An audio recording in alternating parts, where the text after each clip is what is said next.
আর উজু করে মসজিদে চলে আসবে, মানে যাই নামাজে চলে যাবে। আব্বা জান তুমি যাই মসজিদে চলে যাবে আর মসজিদে গিয়ে সলাতে দাঁড়াবে। আজকে যেমন রাত্রি, ওই রাত্রিতে সলাতে দাঁড়াবে আর সলাতে দাঁড়িয়ে আল্লাহকে বলবে, আল্লাহ আমার ছেলে অসুস্থ আছে, তুমি আমার ছেলের বিপদ দূর করে দাও।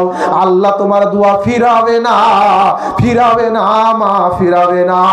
আম্মা আপনাকে বলি, আম্মা আপনার মেয়ের জন্য আপনি দোয়া করবেন। আল্লাহ আমার মেয়েগুলো ছোট ছোট আছে, আল্লাহ তুমি আমার মেয়েকে একটা আদর্শবান জামাই দিও।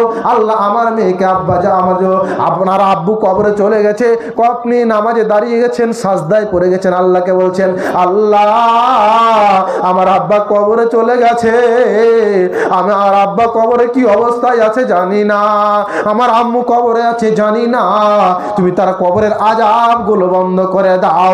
আল্লাহ তুমি তার আযাবগুলো বন্ধ করে দাও, বন্ধ করে দাও।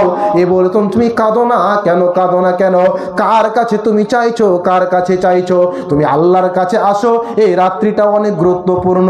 আপনি যদি আসেন, আপনি পাপ করেছেন, আপনি অগানন পাপ করেছেন, অগানন পাপ করেছেন। আপনি চেষ্টা করছেন আমি বিড়ি খাওয়া ছাড়তে পারি না, আপনি চেষ্টা করছেন সিগারেট খাওয়া ছাড়তে পারি না।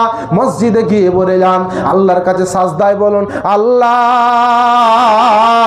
তুমি আমার বিড়ি খাওয়া ছুটিয়ে দাও, আল্লাহ তুমি আমার সিগারেট খাওয়া ছুটিয়ে দাও, আল্লাহ তুমি আমার মিথ্যে কথা বলা শিখিয়ে দাও।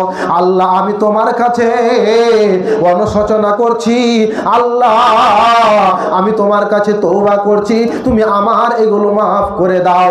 আল্লাহ তুমি আমার তওবা কবুল করো, আল্লাহ তুমি আমার পাপগুলো ক্ষমা করে দাও, তুমি আমার পাপগুলো ক্ষমা করে দাও, তুমি আমার পাপগুলো ক্ষমা করে দাও।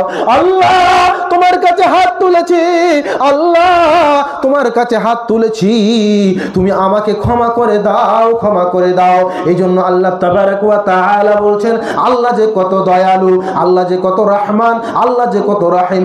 আর রহমানের রাহিম, তিনি হলেন রহমান আর তিনি হলেন রাহিম।